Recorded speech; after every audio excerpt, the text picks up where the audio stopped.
नमस्कार मित्रांनो, माझी बाग नगरच्या या नव्या व्हिडिओमध्ये आपल्या सर्वांचं स्वागत.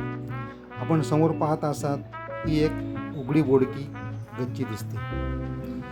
या गच्चीवर कुठेही तुम्हाला काहीही हिरवगार दिसत नाही. सर्वसामान्यपणे सगळ्या गच्च्या अशाच बघायला मिळतात.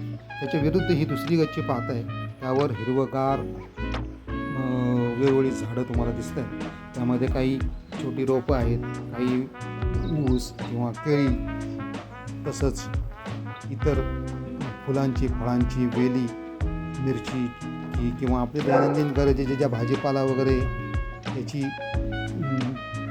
गवती चहा वगैरे अशी रोपं दिसतात. या रोपांची गरज आपल्याला नियमित असतेच.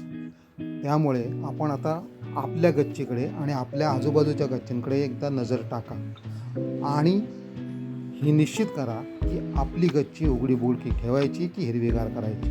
धन्यवाद. माझी बाग नगर हा आपल्यासारख्या सर्व हौशी बागप्रेमींचा समूह आहे. हा व्हॉट्सॲप आणि फेसबुकवर तसंच यूट्यूबवर देखील कार्यरत असतो. आपल्याला देखील बागकामाची हौस असेल तर या समूहात सहभागी व्हा. या यूट्यूब चॅनलचे सबस्क्रिप्शन घ्या आणि नियमित असे व्हिडिओ आपण पाहत जा. आपल्याही बागकामामध्ये अशीच छान छान सुधारणा व्हावी हीच अपेक्षा. धन्यवाद.